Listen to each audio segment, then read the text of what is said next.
Juan-o's world. My baby mama trippin', she been going through my phone. Tired of me cheating, I can't leave these hoes alone. Hella pics, hella tips on my cash app. It's like hold up a minute.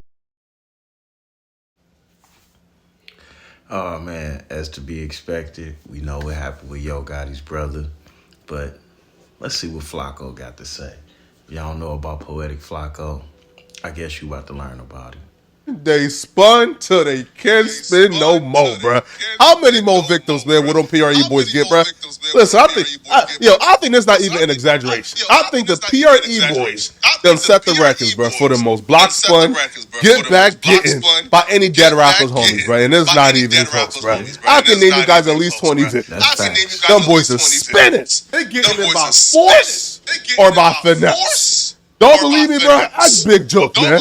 Now, a day before his death, Big Jook posted on his Instagram, they don't want to face you, they want to snake you. Stay alert to stay alive, watch your back at all times, put snakes on the plate, and eat great. Some PRE boys is Team GBM, man. Get you by any means. Rather it's by brute force, by finessing, by snaking.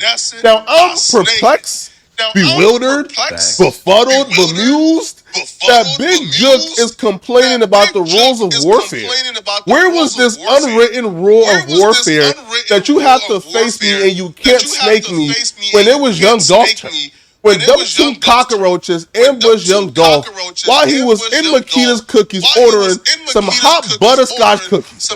When them two boys came and ambushed him while his back was turned, getting ready to devour some hot butterscotch cookies. Where was the rule to war?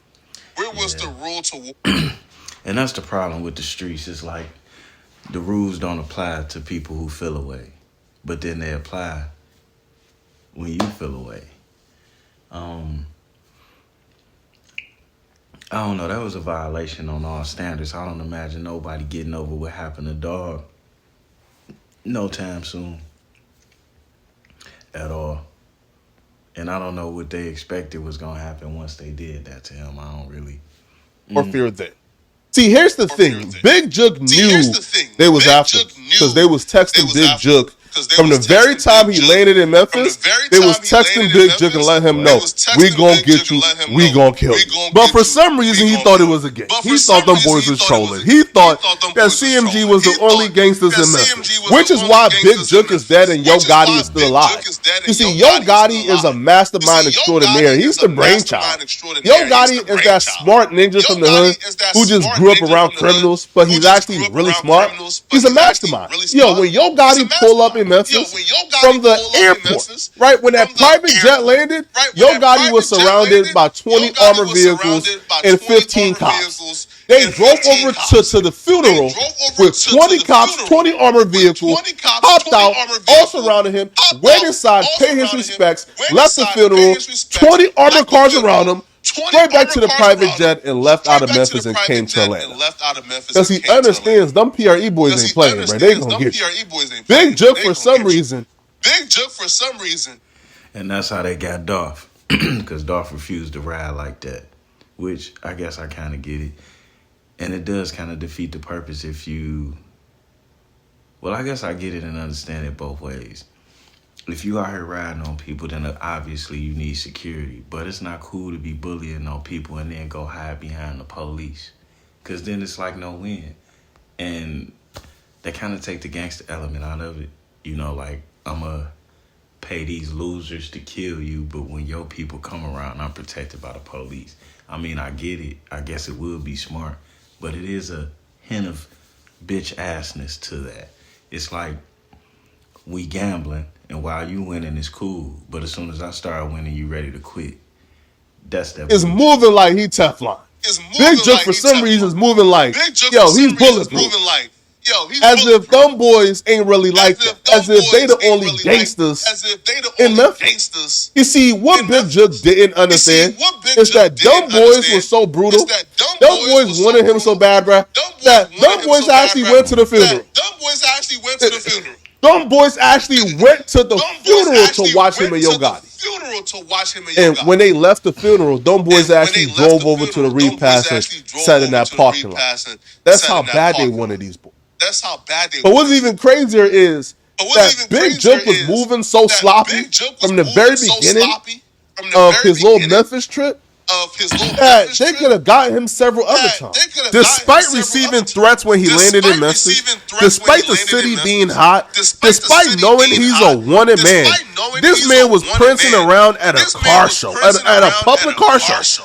Now, apparently his location was dropped, and there were folks there who could have killed him, but they spared him, right? They let him live because it was too hot, too many people around, too many folks who knew them, so they let him live and moved on. When this man's enemies seen how he was moving around, they couldn't believe it. They couldn't believe it. It's like, ain't no way. Because he was moving around by himself, and on rare occasions, he had one security guard with him. It's as if he didn't know he was the most wanted man in Memphis. It's as if he didn't know that what he did to Young Dolph put a target on his. Maybe he didn't give a fuck. Maybe he was ready to die. Maybe he done got away with so much shit that he just accepted it was coming. But then maybe not, because they say he was running. Let's just finish listening. I'm gonna give my commentary at the end. Now, I don't know if Yo Gotti was penny pinching, bro. Because Yo Gotti had about 20 security guards and 15 cops. You telling me, bro, that Big Jook couldn't get 5 of them, bro? Nigga, like, God damn, bro. Like, you got 20 cops with you, bro. Your brother couldn't get 5? Your brother couldn't get 5, bro? Like, he couldn't, get some security guards with him? Like, I'm sure, bro, Yo Gotti would have still been safe. If it was 20 cops or 15 cops, bro, it's still the same, bro. Black folks ain't shooting at no white folks, bro. As long as you had at least 2 white men with you, bro, them black folks ain't spitting. You mean to tell me, bro, Yo Gotti had 20? And that's sad, because these motherfuckers be willing to jump out the window, kill themselves and 10 more motherfuckers, but as soon as the cops come, they go, okay, we busted.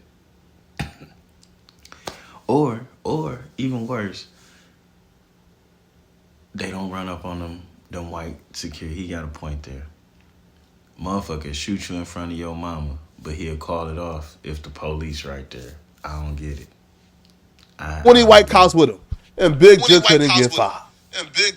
It sounds like penny pinching to me. Honestly, clearly they wanted this man badly, bro. Look at the vehicle they spun the block in, bro. Them boys was doing 30 miles an hour. But still spun the block to get their mans, bro. There are some various rumors I do want to address. People were claiming that the mama was inside the vehicle. It turns out that wasn't true. So neither Big Jook, the mama, or the security guard, neither were inside the vehicle. So Big Jook and his security guard was standing outside. Now, when them boys pulled up and started shooting, apparently they was trying to get inside the vehicle. Apparently that's where their guns were, right? Now, Big Jook wasn't successful in getting to the vehicle because they laid him down as he got close. The bodyguard was actually able to get inside the vehicle and began to bust back. And that's where reports of a shootout took place, right? The bodyguard got into the vehicle, grabbed whatever he had, and started busting back. Big Jook was gunned down before he was able to successfully enter inside the vehicle. Now, the mama apparently wasn't with them. However, there's new reports now claiming that she was actually pulling up, but she wasn't actually there. Now, I don't know what to believe. I don't know what's true. When it comes to the mama actually being there or not, bro, I try not to even touch on it. Because if she wasn't hit, but you just touch on it. And a motherfucker getting laid down at a funeral in front of his mother, she would make a big part of the story. That does give, how does they say, context to the circumstances. If she wasn't attacked, then I don't think there's any point of really bringing her up, right? But yes, the reports of her being inside the vehicle and her exiting out the vehicle as the gunman came, apparently those were false and those were not true. Now, these alternative theories going around, such as Big Jook owed a gambling debt, and that's why he was killed. Come on, bro. Listen, bro. if y'all think that people are pulling up at somebody's funeral repast and gunning them down in front of their family over a gambling debt. Now, listen, the one thing I would never do is put it past the nigga. Right? The one thing I would never do is put it past the nigga, because niggas gonna nick, bro. But I don't think even the most treacherous, shiesty niggas will go that far over a gambling debt, homie. I just don't. Right? Like, the manner in which Big Jook was killed was really personal. Really personal. Now, there's another theory that Big Jook actually promised straight drop Cornelius Smith, Hernandez Govain, $100,000 for the head of Young Dolph. So the bag that was on Young Dolph's head was $100,000. And when they successfully killed Young Dolph, instead of giving $100,000, he actually paid them boys $40,000 to split up between like 8 of them. So because he cut them short out of the $60,000 he owes them, they went ahead and killed him. I think that's far-fetched, and honestly, let's be real here, bro. Everybody that somewhat was involved is either in jail or they dead. CEO TZ, the brainchild of this, dead. JoJo Splat in jail. Straight Drop in jail. Cornelius Smith in jail. Hernandez Govain is on house arrest. So I don't even think that that's a plausible theory, right? Like, at all. Right? Because again, if these dudes who are quote unquote fighting for their life, why would they now like want to take out the only person who may be able to assist them, right? So let's be real here, bro. All these niggas is broke, right? Like, these dudes got public defenders. Why would you then come around to try to kill the bag who may be able to help out your situation? It makes no sense, right? I feel like the only theory that does make sense is, yo, he dropped the bag on Young Dolph. Young Dolph got killed. Word got back that, you know, that this is the person behind it, you know, and Young Dolph gonna slid on him. I feel like that's the only theory that really makes sense. All these other theories being thrown out there in the quote-unquote anonymous sources. Let's be real here, bro. I feel like everybody is coming out with anonymous sources of these various theories. Well, I guess we'll put that like this. What do I think happened? I think exactly what happened is what happened. You know what I'm saying? And then he got hit the same way Dolph did. Only difference is them people did it a lot better with as far as evidence goes. Can't say who they was, can't say what they look like. You not gonna find that car and be able to tie it to nobody and none of that shit. Now, the problem with this and why I won't stop is because how motherfuckers is utilizing the broke people around them. Now, being able to pay somebody $40,000 to kill Dolph is ridiculous.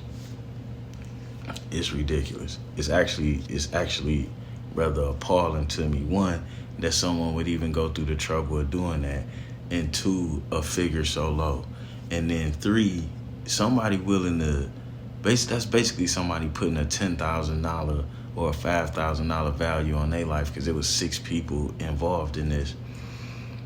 You can't trust somebody. You can't trust somebody like that. You can't trust somebody with such a low value of their life to do business or bidding for you in that respect.